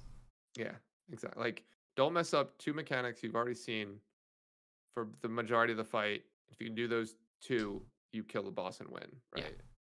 Like that was I mean we I think we had maybe like 6 phase 3 wipes before we killed it or something ridiculous. Like our number was something similar to that. Like yeah, so it's just like once you it's like literally getting there with everyone alive and then we win. Like yeah, the what was there was another boss that was surprisingly like that where it was it was an end boss too. I'm trying to remember. But it was a very similar thing where like you literally spent most of your progression time in like the earlier part of the fight, and it was like, all right, get through this overlap or get through the like Zymok is like that, yeah. kind of, right? Like there's one bad overlap of Zymok, and then like And then the if you get boss through that with dies. people alive and you hit lust and just like the boss falls over. Yeah, I mean Zymok's I think a little bit more egregious where like you just need literally half the raid alive after that, and then you win. Yeah. But yeah, I mean like that's the idea of like yeah, there's not much past a certain point, so Yeah, and this is um one I'm going to pull up my site again because this is something that I looked at a lot of guilds Stone Legion progression. So this is limits right here, and like this is what Max is complaining about, right? Is you look at this, and there's like two solid lines of like where their pulls end, and if you don't know that the fight very well, what these are is intermission one, where the boss is immune, so you can't damage it. So this is just them wiping an intermission one repeatedly, and then wiping an intermission two repeatedly. And if you look at our guild, It's exactly the same. Wiping in intermission 1, wiping in intermission 2. It's almost every single guild looks exactly like this. And like, so if you're progressing this fight, you are going to be almost just progressing the intermissions. Yeah. It's so dumb. Yeah. That's so funny. Yeah, like my guild looks exactly the same, right? We have the intermission 1 line, and then like after our second day on it, we have the intermission 2 line. And then after that, it's like kind of all over the place with like, yeah, like 6 below that 50% mark, like And then 6 it wipes below dies. that 50. And then it dies, yeah. Yeah, which is just ugh. Yeah. I think that's actually a lot of why the boss is frustrating, because frequently you do a pull and there is just no visible progress. Like you Yeah. wipe, the boss is still at 50%, even though you maybe learn something new. Like that's the important thing, right? Is that when you wipe, you learn something from it. Yeah. But that's 200 pulls in, a little bit hard to swallow when you're still, wiping to some nonsense in intermission 2 because you pushed it the wrong time or whatever. Yeah. Yeah, yeah, like yeah, push time inconsistency is rough. And then it's just the length of it and the fact that The length of it if and the you fact were that so many of the mistakes just instantly wipe the raid. yeah, which is on a fight like that, it's just like that long of a fight. Like if this was if Stone Legion General was like a 5-minute fight, I think those wipes would be less of a concern. I don't know what the fight looks like as a 5-minute fight, but the idea of like wiping in the first intermission at minute like 2 in that case or 1:30 at that case is not as bad as like wiping in intermission 1 after being in the fight for 3 minutes, right? Yeah. I Because mean, yeah, we somebody have ate 2 orbs. Dark Inquisitor Xanash from Nilotha as an example of a boss that is fairly short, and any Yeah, mistake just immediately wipes the raid. Not even like sucker. effectively wipes the raid. It just actually does 10 million damage to the entire raid and you all die. Yeah, and I don't know if that now that thinking about it, I don't know if that's better or worse because like it was better, I think, because even though like it was certainly still frustrating. Xanash was a very frustrating boss, and I don't want them to ever do anything like it again. Do not make bosses where the entire like everything is just centered around nobody making any mistakes on 1 or 2 specific mechanics for 5 minutes, or God forbid 12 minutes.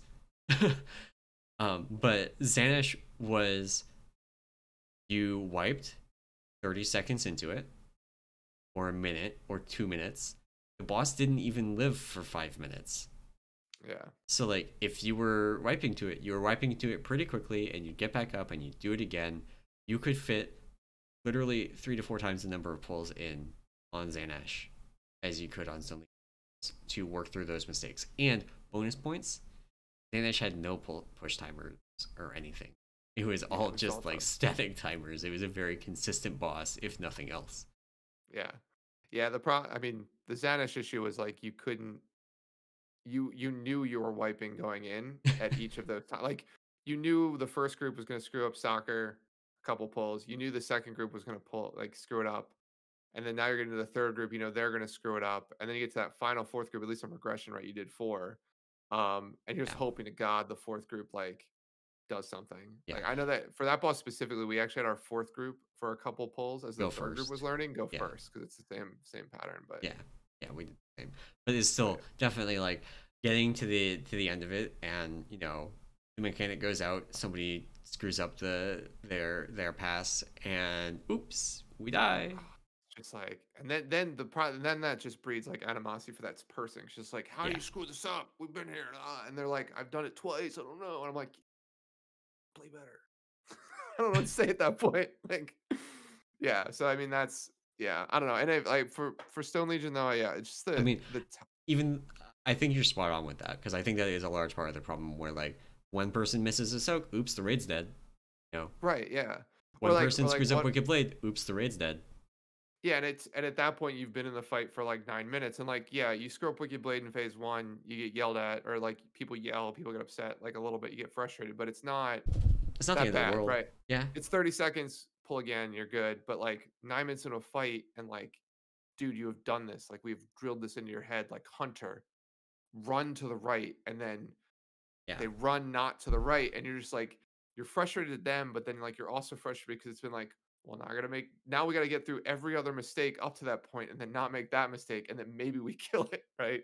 It's like, can I hit bop again? Because I know I'm not gonna like I've missed that in the past. Like me personally, I'm thinking about like, great, I have to do like intermission one bop again.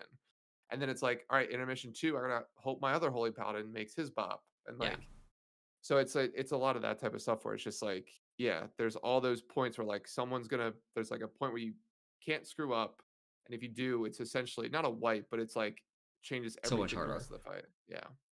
Yeah, I So mean, even like at the very beginning of us talking about Stone Legion, you were commenting on the difference between Crystallize first or Wicked Blade first in the first intermission.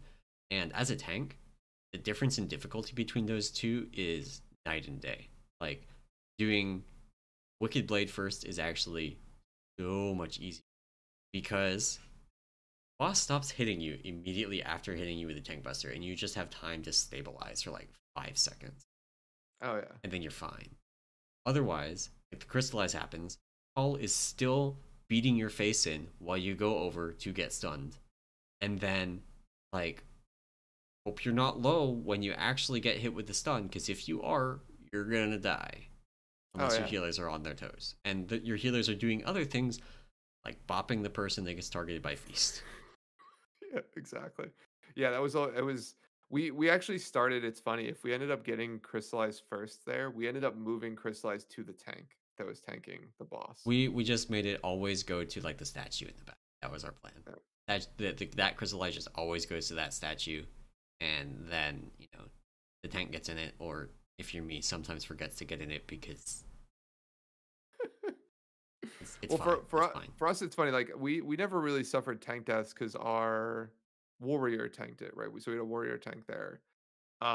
But what would happen is like the wicked blade, if it came second, was just in a different position, and we would clip people. Like it wouldn't be Yeah, somebody in the bad position. It wouldn't even be the person with wicked blade. They go the right way, but it would be somebody else like moving away from the ads dying, and then like thinking the blade was already backing, getting clipped by it, and like chaining through somebody or just getting extra bleed. yeah. So And okay, before we move on to Q&A, I have one more thing I want to complain about, and that okay. is Call's hitbox. Okay, so Oh yes. Call's got a very small hitbox, or well, not exactly. She's got actually a reasonably large hitbox, but it's like small enough that she does the skating thing where like you'll move a Oh little bit as a God. tank and she will walk through you to the other side. And have you ever had that happen right before a Wicked Blade gets out? That's really scary because if you don't get her back into position, the raid dies. That's awful. I thought they got rid of that, or they had at least gotten better at that. Yeah, boss So many skating bosses is this tier do that. really. Yeah, there's a I'm lot of I'm so like glad I'm not human tanking. sized bosses that do that. Um, Yeah, and so there's that, but there's also the fact that sometimes as a tank, you can be like outside of her hitbox at max melee range and still get hit by Wicked Blade. yeah, yeah. 'Cause Like the we had a couple protection is pulls where phase one and you know our demon hunter who was tanking call in phase one just like game decided he was inside call. He, as far as visually, like we could look at streams and like he's clearly not in her model, yeah, and he got hit by Wicked Blade, and because he got hit by Wicked Blade, it cleaved the entire raid, yeah. Just and like it's chain just through. like, guess we die. We actually lived Yeah, through yeah, some of those because we had Spirit Link up, but yeah. But yeah, some of that, yeah, the that hitbox stuff. that's That that sounds is really one of the frustrating. most frustrating parts of them. This fight just has so many different, very frustrating elements. It is definitely, this is the worst boss I have progressed. Just period. Yeah. So, that's a good point. Is it the worst boss I have ever progressed? And again, I think it is worth mentioning that we have not progressed the pre-major Yeah, the hotfix pre yeah. version, which was infinitely worse. Like that. Imagine like all the push timing stuff that I have complained about. Now imagine the timers don't reset when you enter phase two. How much worse does this get? Yeah. Because now, Like, yeah. if you're imagine if your push timing in phase one, 70 seconds into the fight determines the ability order at 11 minutes in the fight. Yeah. Like, Yeah. butterfly effect is not a cool game mechanic. No, that sounds awful. Yeah, the pre-nerf version sounds even worse than this was, and yeah, this fight was A doozy. not good. Yeah, I don't know if it's the worst one I've ever progressed, but it's up there in terms of like me just being frustrated, not excited for the boss to die. Yeah. Right? Like I would rather tank Nazoth for however long it took to kill Stone Legions again than Yeah, do I the Stone 100%. Legion. Absolutely. As much frustration as Psychus is and like the down phase were and like the fact that those moved everywhere or just but in any event, not to go back there, but yeah, not Yeah. it was bad, but I would say there's probably worse boss fights I've done, and maybe not, maybe this is the worst one in terms of the way the boss was constructed, the mechanics, and Yeah. maybe those other ones were just bad because the people I played with weren't very good at the that time, that but that can definitely happen. I would yeah, say like if I had the only bosses I think that are really comparable to this for me are like Drestigath, which is another extremely poorly constructed boss. oh yeah, But Drestigath was a lot easier, so it wasn't as bad.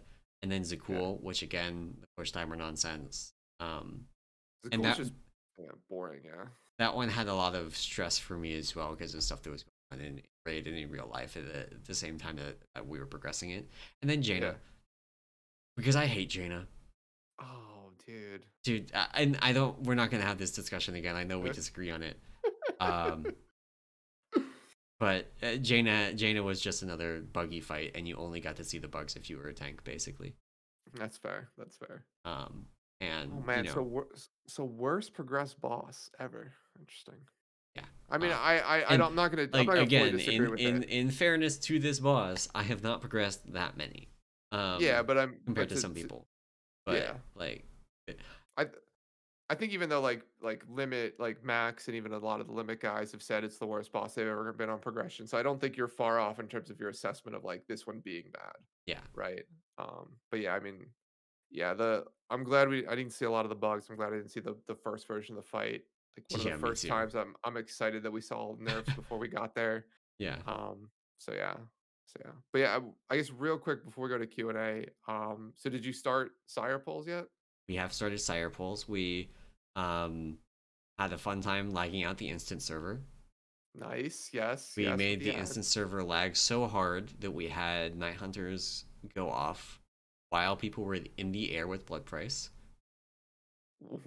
Very fun. Turns out if you spawn 40 ads with Earth and Wall Totem, Death and Decay, and I don't remember what else. Oh, Ashen Hollow up. Server just like the server just says you deserve what you get. Yeah, yeah, yeah. You've messed with me. I will now mess with you by not doing what I should. Yeah. Yeah, that's actually frustrating, but we got that sorted out relatively quickly. We had Nice. a a period where we were like, okay, well, we have to change our strategy now, and we spent like 20 minutes waiting on me to redo the note for our soak assignments in phase one. Did a couple pulls and then realized all we had to do was actually like, so we had the Earth and Wall totems stop, and that was enough. Yeah. And it turns out we also needed to, or that was not enough. Turns out we also needed to get the Death and Decays off, and it turns out Invoke Neozao actually can do it. Oh wow. Something I don't know. It's something about his stomp. I think. Um, Interesting. don't use Neozao when there's 30 plus ads out. Just don't. I know you want to, just don't. That's funny. It splits damage anyway. It's not gonna matter. But yeah, Nice. Awesome. Yeah, no, I unfortunately, like I mentioned, I'm on the bench this week or this boss just because I was on vacation, what, 2 weeks ago now? yeah, So I literally missed, I would have missed our first two full nights. Or no, would have missed night 2 and 3 yeah. on the boss. So And that's a lot of progression to miss. So Denathrius is a 2 to 3 week boss. So that's about missing yeah, a week basically. yeah. So we've been going, at least I've been listening in the guild progress. So they've been pushing deep into phase three. So we've got Nice. a couple of deep phase three pulls. So hopefully next week's the kill. Yeah, We thought if we got sort of our quote unquote god pull this week, it would have been a kill. But yeah, we're getting closer. I know that they at least for phase one stuff, they were having issues with the double soaks, right? So like yeah, the way the AoE works, if you stand on top of each other, you can take off more than one stack. So yeah. they had issues with that. I don't know if I think they still are, where like sometimes like one person will stand on top of another person, and only one of them will get their stacks removed. The other one will just get the Oh, normal one removed. So I don't know if oh, you've seen that yet, we haven't but seen that yet, I don't think. Actually, we might have seen that and just thought people were just not stacked tight enough, and it might actually be that bug. That's yeah. that's So we good to know, actually. yeah we've seen that with particularly with our mage, like our raid leader's a mage, and he was stacking on top of another mage, and literally it was like Are multiple you sure he pulls. wasn't on the mirror image? No, no, no. They were on each other, and like, because they're very like he's very clear. Like he'll record it and watch it back and be like, "No, I was on you." And he's like, "Why did you lose two stacks and I only lost one? Like that doesn't make any sense." Yeah, Um, but yeah, that was the only thing that I mean. Other than that, I yeah. mean, it seems We like they're enjoying the progression on it. So, we're still doing this strat, um, where you spawn 34 ads on the first set, oh wow, and there's Earthing Wall Totem is banned. Like okay, they're running Ankh nice, Totem now. Death nice, and Decay is no bueno. Ashen Hollow is assigned to a different point in the fight. nice, nice, Um, nice. and that's actually been fine. Once you do those things, the server doesn't lag. I have been Very cool. told that it's inconsistent, and sometimes, like if you're, especially if you're raiding on Tuesday, sometimes it will still lag this instance server just because there are other people. There are enough Yeah, other people online in the instance. We raid on Fridays and Sundays, so I don't think that's going to be a problem for us because yeah, it should be good. there are not that many guilds that raid on Fridays and Sundays. But Nice. yeah, we had one phase two pull, and Oh, we totally cheesed it by just lusting on pulls. awesome. Nice. Nice. Yeah, yeah. No, they've been having fun. It seems like it looks really cool. Like some of the attempts I've watched, just particularly phase three looks like a lot of fun. So So it's a really stark contrast to Stone Legion Generals, where Stone Legion Generals has actually like a pretty large number of mechanics, mhm. and all of them, like none of them interact. They just all exist in the same fight, and the timers are all over the place, and you really have no idea what's going to be happening. Like if I asked you what was happening 5 minutes into Stone Legion Generals, like you'd have no fucking clue. It's like at some point in phase two, the Goliath is probably up at that time. Maybe you have a set of skirmishers, maybe you don't. It's somewhere between the like second and fourth soaks. It's like who the hell knows what's happening at Yeah. that point in the fight. Um, I went through and did my prep for the tank movement in phase two and phase three of Denathrius today, and Hmm. so nice. Like there's Very a lot of it. consistent. There's a lot of it. You spend an average of 20 seconds in each position in phase three, Oh Jesus. and it's about 3 minutes long. So you're moving like every Yeah. 20 seconds for 3 minutes the entire raid, and so there's a lot of movement and all of that stuff. But it's you can plan it, and then that's how you kill the boss. Is you plan it and then you outplay it, Yeah. and that's gonna be fun. I'm looking Yeah. forward to this boss. Awesome. Awesome. Now, hopefully it goes well. Hopefully it's not as bad as the last one. So Yeah, awesome. Yeah. Now I just have to get my guild to kill Stone Legion again, so I can get a Sire kill dude, at some point. I want that boss to be nuked into the ground. I want when we get to that, like when we get to that boss again, I want it to be like other guilds, so they're just like just killed Sledgefist. I want them to hit Stone Legion generals, and I want them to like two shot that boss. Yeah. That's how I want them to nerf that boss. Or That's even funny. better, make Stone Legion generals an optional boss. They already did like the unprecedented move of just removing an entire mechanic. Yeah. Make the boss optional. Optional. Do you want to kill them this week? No, we're good. We would We're never good. kill that boss again. That's hilarious. That's awesome. Like nobody cares that much about getting their heraldry off of it. No, yeah. No, no, not at all. Awesome though. Awesome. Well, maybe we'll talk a little bit more about Sire next week. If not, we'll probably have another topic or two. Yeah. But I think it's Q&A time. Yes. So we have a couple of questions, really zero on topic. I actually have a second question from our first question answer, actually. Um, Oh. which I don't actually know if this person wanted this to be asked on the podcast or if they just like listened to one of the podcasts and realized I talked about this, but I'm gonna give my opinion anyway, and Emerson doesn't know what it is, so it's gonna be good.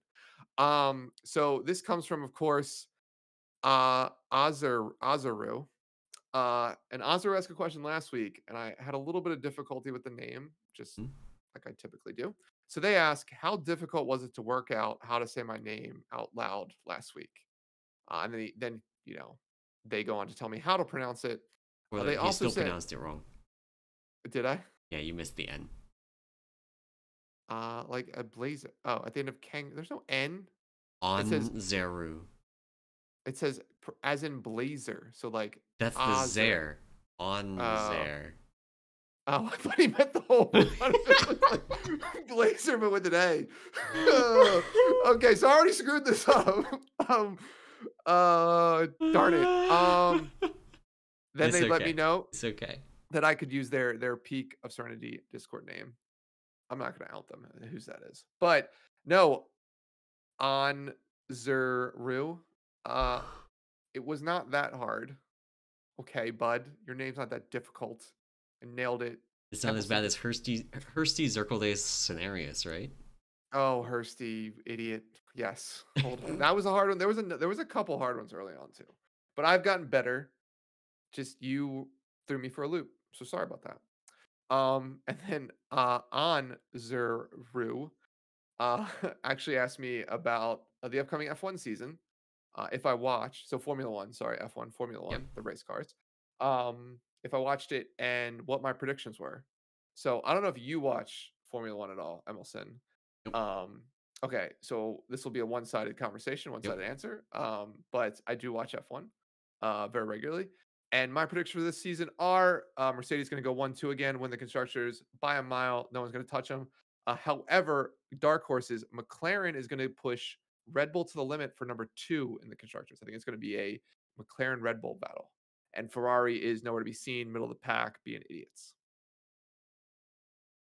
So That's my so that's my F1 is prediction. like F1 is like NASCAR except with cars that aren't street legal. Is that right?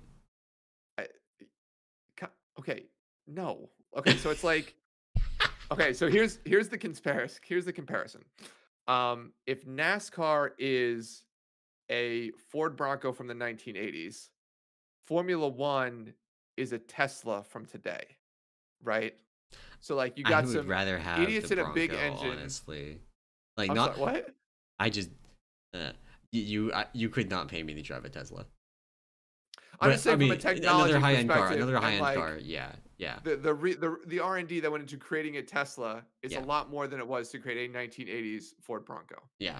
right? Yeah. That's Yeah. that's the point I'm trying to make. So kind of that is the idea, but like there's a lot more engineering and R&D that goes into creating an open wheel race car versus a stock car.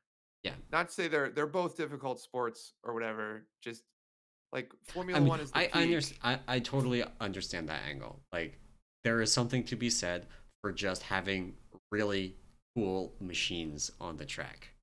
Oh yeah, Yeah, these things are like, cool. okay. Plus I'm a you get to huge sucker watch. for like What's up? shows and movies with giant fucking robots. Like, give me that Pacific Rim, man. I was gonna Pacific bring that Rim up. I was like, is you love Pacific Rim, don't you? it's such a like it's a great movie. I super enjoy that movie. Oh my Um, god, it's awesome. It is. uh, And to be fair, I'm right there with you. I'm not saying yeah, anything. I'm just like I'm right there with you with that. yeah. Giant robots, I'm in. Yeah, it's like just, and that's when you think about it, that's basically what Formula One is. It's I like mean, yeah. they're racing small robots. Like at this point, there is a lot of computerization in those cars. Oh, Uh, there's a ton of data. Like if you subscribe to the F1 like website thing, like you yeah. can get all these different stats on the cars. The coolest thing last year, if you really care about the engineering, is that Mercedes developed a steering wheel that you could push in and out. And when you Okay. push it in, it changed the camber of the front tires so that Oh, you could get more heat in the tires. Number one, under lower speeds to heat the tires upright, but then in certain corners, you could lessen the stress depending on how you had the tires cambered. And because it was a mechanical motion of pushing in and out, and the drivers had to do it themselves, it was allowed. oh, So they that's drove awesome. with this steering thing. They were the only team to do it. But yeah, it was super like little things like that are super cool. That and how they like bend the rules is always fun. And then when teams get caught bending the rules, it's also awesome. Like Ferrari, for example, like 2 years ago, Ferrari had the fastest car. Like any straightaway, Ferrari was literally, probably 10 to 20 kilometers faster than anybody else. And then there was this big investigation that, hey, Ferrari seemed to be like boiling. Their like engine was smokier at times, seemed to be burning a little oil. And the F1 did a big investigation. And then like at the end of it, they were like, we're not going to tell you what we found, but we're going to fine Ferrari for some things. And like that's all they said about it. So of course, like you realize like, hey, they were cheating, but it's Ferrari in F1. If you don't know, Ferrari's like Ferrari to this day still gets like a 30 to 40 million dollar check just for being Ferrari and being an F1, which is like no other team gets that money. They just get free money from F1 for being an F1. It's the dumbest concept ever. In any event, I'll get off this topic, but F1, if you get into it, it's cool. If not, my prediction, of course, is Merc 1-2 in terms of drivers, and they'll win the Constructors Championship. I guess Emerson for you, that means like they have drivers' point standings, and then you get points for your team. So if you finish Okay, first, your team gets the 20 points. So you as a driver get 20 points, then your team does. Constructors is like the team with the most points at the end of the season wins something, and then gotcha. you have individual driver standings. So But constructors yeah, meaning the team that constructed the card.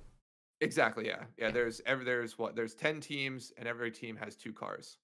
So, um, but yeah, so that's the idea. Merc 1-2 in terms of drivers, they'll win the constructors.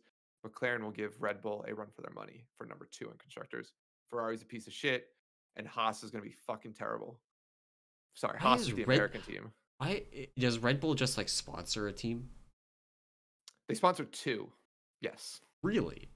Yeah, so they have Red Bull Racing, which is their main team, and then they have AlphaTauri, which Okay. is their like sister team, and they're like basically their development team. Like some of these teams, like Mercedes does this with some, not Mercedes. There's another Ferrari does this with Alfa Romeo, where like Ferrari's like the main team, and then Alfa Romeo is like the farm league team. They're not farm league because they still race in the same races, but like It's how they they might try develop something else. talent and give people practice without actually screwing up their main team's rankings. Exactly, yeah. But then you have like things like that happened last year where like an AlphaTauri driver who got kicked out of Red Bull and down to AlphaTauri won a race. Pierre Gasly, which was like and beat both Red Bull drivers. So That's uh awesome. yeah. So like there's some fun stuff that happens like That that. that's like such a like so much popcorn when stuff like that happens. Oh yeah, dude. Pierre went like Gasly when he gets out of the car, like has the biggest smile on his face. He's just loving life. Like you could tell like in his mind, he's like, I got you, Red Bull. Like, yeah, you didn't Yeah, want me. yeah. I'm winning down here. So, but no, F1's got some cool stuff, even though it's basically like watching the Super Bowl with the Patriots in it, where like Lewis Hamilton and Mercedes are going to win no matter what. But there's still some fun drama around the edges. So yeah, so I think that's it. So Anzaru, Yeah. thank you for the question. I nailed it. Not late like not Azaru, which laser, but It's like Subaru, except there's an on and no B. So that's actually not very helpful. it's like and no S. like because I was like Subaru with Ubaru. On Zaru. Yeah. Yeah. Like you I can got see it. it, right? I'm there. I'm there with you. No, Yeah, that would be yeah. 100%. Um, all right. So our final question for today comes from Abe, and they ask, "Why did a Nam pick Juco over me? Also, favorite race in WoW. So why did Nam pick Juco over you? Number one, Juco's been here longer. Also, I like him more for those 2 reasons. More reason 2 than 1, though. Just so you're aware. Damn, I know it. harsh but real. I mean, look, ask a question. I give a truthful answer always. And then also favorite race in WoW, gnomes actually. Weirdly, gnomes. I think Abe is right there with you. So I mean, my literally the second character I ever created. Actually, my main for most of vanilla was a gnome. Put a gnome warlock. Um, Although I did always have a night elf druid in the back burner just I in mean, case. okay, you were Alliance. You only had one option for. Yeah, but it was a night elf. Yeah, okay, okay. If being Night Elf was part of it, then sure. But just like wait, there's only one option for Druid. Well, yeah. I mean, yeah, but no, I think gnomes are the best. I think even today I would pick gnome as my favorite race. I don't know about you, but Nah, definitely not no. you would pick I think panda, right? You mine. wouldn't pick I don't have like a strict like this is always my favorite, and anything that can be that race is that race kind of thing. Um, okay. It varies from class to class. Like my monk is always going to be a panda, and that's just how it is. It will Um, always be a panda. But you know, my hunter is a blood elf, and it's going to stay that way. And then things like I have a what used to be a Draenei DK, but now I play Horde, so it can't be Draenei, and there's not anything. So the will be the next best thing would be being a Night Elf DK, and we don't have Night Elves either, but we do have Nightborn, so it is a Nightborn DK. Interesting. And it's just like So just you're there's much just more like particular ones that I like like a for class. aesthetic You look reasons. at a class and then you're like, there's a race combination that I think is best with that class, not just Yeah, a and best. it's not like best from a lore perspective or like sometimes transmog factors in. That's why my hunter is always going to be a blood elf because like there's one good hunter transmog set and it looks amazing on blood elves. Giant Um, Stalker. no, it's the Nighthold one. No, it's no. No, it's the Nighthold one. Okay, okay. Let's agree that you're wrong and I'm right. But then like it's a little bit like it's a combination of like transmog options and racial like customization options, which has been a big thing because I've definitely changed a couple. Like my warlock used to be a blood elf. Yeah, It is now a Volpera. Uh, they have some really neat like tattered ear yeah, options yeah. that look like they've been through hell, and I don't know. That's just kind of cool. I like that. Interesting, interesting. So to be fair, I would have never pegged you as someone who like goes to that level of detail. Because like for me, I literally am like everything that can be Blood Elf will be Blood Elf on Horde Well, because yeah, that's where I like was for the longest time. Like I yeah, had like if you had asked me 5 years ago, every single character I had that could be a blood elf was except for so my you monk saying that was a panda. Like that's gotcha. the only one.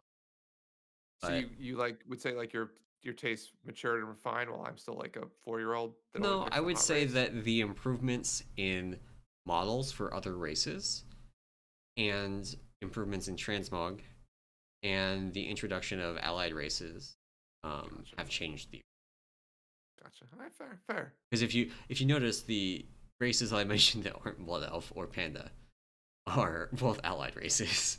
Yeah, So exactly. that's something that I couldn't have done 5 years ago. Yeah, that's fair. That's fair. All right, interesting.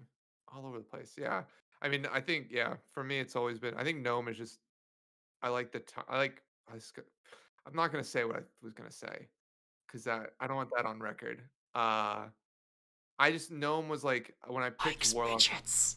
No, I'm actually so personal fun fact, I'm deathly afraid of them. You're So just saying that.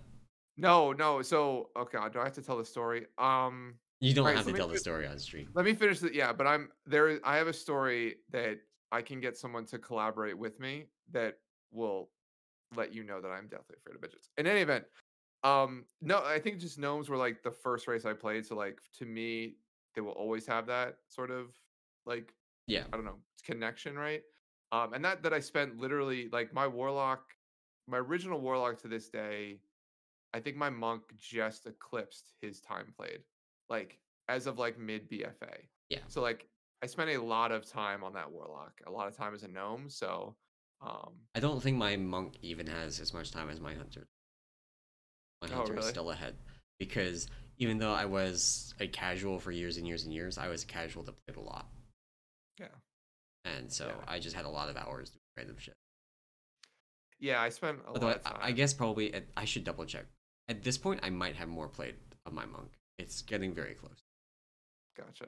Yeah, but but I think gnomes too just look cool. I think like tiny things with like big swords are just they just it's a look fun picture. interesting. Yeah, Yeah, it's like that's it's one of the cool. things Like I like about like my Volpera Warlock as well. Is you get the Scepter of Sargeras, and you just have this like oh yeah, giant fucking magic stick, and you're a little person, and all but your you got a summons are bigger than giant you. like yeah, like you are the size of your imp. Yeah, exactly. Yeah, Yeah. yeah. I always thought that was cool. And I thought the gnome dance as a god, I was gonna be like as a 12-year-old, but I was playing WoW at 18. The gnome dance as an 18-year-old was very, very funny and cool. I Um, have no idea what the gnome dance is. Did they do like the robot or something? I guess that's probably the Mechanom. Yeah, no, they basically they like gyrate their hips and they like Oh, I do know what you're slap talking the about. like they're like yeah. It's very sexual in nature. I don't know. It's funny, Emerson. God, I shouldn't have asked. I'm Shouldn't such a have asked. child, dude. I I'm such guess a I guess if child. you had if the question were rephrased as what race, like if there were a default race that you could pick, but if you didn't have a specific reason to be that race on every character, what would that Yeah. race be? Your answer's the same, I guess. Is no Gnome or Blood Elf, yeah. Yeah, Gnome if no I'm more blood Alliance, elf. Blood Elf if I'm Yeah. Horde, yeah. In that case, I would probably just answer Draenei, which is kind of a problem because I currently play Horde, and therefore Yeah. I have 0 Draenei characters. I have an Alliance alt that is still, well, it was level 112. It's currently whatever that got scaled down to. Not collecting rested XP, I'm assuming, since we Oh, haven't it been on is it yet. collecting rested XP because it was Oh. below 120 before. Oh, nice. So it was rested XP capped before the expansion hit. Very cool. Yeah. That's Draenei. That's funny. That was always when BC came out, I leveled a Draenei just to go through the starter zone because it was so much better than every other starter zone Oh yeah. Oh yeah. at the time. But yeah, Uh, I never actually leveled one past that. Eversong Woods and Emon Vale are both like special place in my heart. Just like huge amounts of nostalgia for that. Yeah. Yeah. Well, yeah. I did level a friend's shaman, but that was later. But yeah. That doesn't count. That doesn't count. It doesn't count on PC. It doesn't count. But yeah, we will. Let's not get into a tangent about how much we are looking for in Crusade Classic. Yeah, exactly. Yeah. Yeah. But I think that is Abe, thank you for the question, I guess. I mean, you could have picked a better one. Um All no, right, kidding. one. Kidding for the I have a question. topical question. Okay, Okay.